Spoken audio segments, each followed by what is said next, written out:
25 जून 1975 को all India radio पर गूंजी तत्कालीन प्रधानमंत्री की एक आवाज ने लोकतंत्र की तस्वीर और तासीर को बदल दिया था। तब प्रधानमंत्री इंदिरा गांधी ने इमरजेंसी का ऐलान करते हुए संदेश दिया कि राष्ट्रपति ने आपातकाल की घोषणा की है और इसी ऐलान के बाद 21 मार्च 1977 तक सरकारी दमन की हर वो दास्तां दस्तावेजों में दर्ज है जब जुल्म के इंतहा पार कर दी गई थी।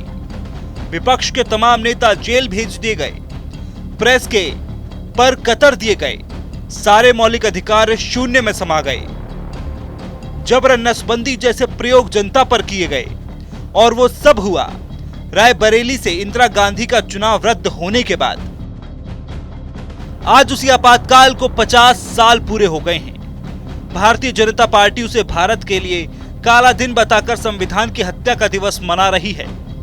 कैबिनेट में एक प्रस्ताव पास किया गया। पीएम मोदी समेत सभी मंत्रियों ने 2 मिनट का मौन भी रखा। पीएम मोदी ने एक किताब का भी जिक्र किया है जिसमें आपातकाल के दौरान उनके संघर्ष और यात्रा का जिक्र किया गया है। आज ही के दिन कांग्रेस की उस समय की प्रधानमंत्री श्रीमती इंदिरा गांधी ने आपातकाल की घोषणा 50 साल पहले की थी, जो केवल एक राजनीतिक घटना नहीं थी बल्कि लोकतंत्र पर सीधा हमला था, एक कुठाराघात था। 25 जून 1975 की आधी रात को तत्कालीन प्रधानमंत्री इंदिरा गांधी ने आंतरिक अशांति का बहाना बनाकर भारत पर आपातकाल थोप दिया था और देश के संविधान की हत्या कर दी थी। 50 वर्ष बाद भी कांग्रेस उसी मानसिकता के साथ जी रही है।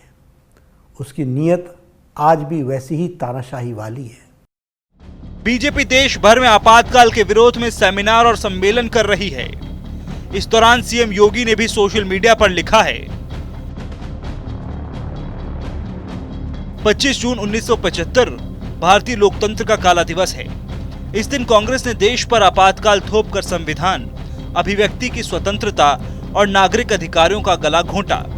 हम उन सभी लोकतंत्र सेनानियों को कोटिश नमन करते हैं जिन्होंने उस समय अत्याचारों के खिलाफ आवाज उठाई। देश की सुरक्षा पर कोई खतरा नहीं था, ना बाहरी था ना आंतरिक था।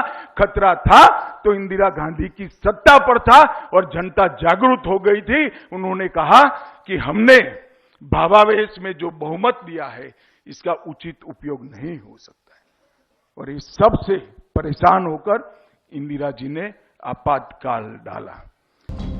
अब बीजेपी ने आपातकाल को लेकर कांग्रेस को कटघरे में खड़ा किया तो वार का पलटवार शुरू हो गया।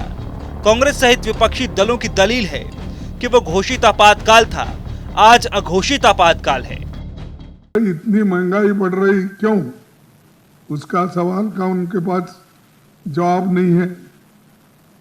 बेरोजगारी का नहीं है, भ्रष्टाचार का नहीं है, आर्थिक बदहाली जो हो गई, नोटबंदी जो हो गई, बाहर का काला धन लाने की जो बात हो गई, वो सब कहाँ है? और इनके जो फेल्यूअर्स है, झूठ जो बातें इन्होंने बार बार करते आए हैं, तो उस झूठ को छुपाने के लिए, अपने बातों को छुपाने के लिए वे आज ये नाटक रचे हैं। हालांकि एक है घोषित और एक होती अघोषित। अगर हम इमरजेंसी को याद कर रहे हैं तो हमें अभी इस समय जो इमरजेंसी चल रही है उसको भी ध्यान में रखना चाहिए। आज की परिस्थितियां ऐसी कि अगर पत्रकार सच लिखना चाहें तो उन पे पाबंदी है। जाति के नाम पर, धर्म के नाम पर भेदभाव है, भ्रष्टाचार चरम सीमा पर है। आज उस समय घोषित इमरजेंसी है और भारतीय जनता पार्टी इस अघोषित इमरजेंसी की कब खुशी मनाएगी? ये तो मना रहे हैं क्योंकि राजनीतिक उन्हें लाभ उठाना, इसलिए मना रहे हैं भारतीय जनता पार्टी के लोग, लेकिन आज भी तो अघोषित इमरजेंसी है। ऐसी इमरजेंसी में भी नहीं हुआ जो घटनाएं आज हो रही हैं। बहरहाल आपातकाल के 50 साल पूरे होने पर अब सियासी संग्राम सजा है। इस सियासी बवाल में सवाल ये कि आपातकाल बनाम घोषित आपातकाल के घमासान में किसका दावा दमदार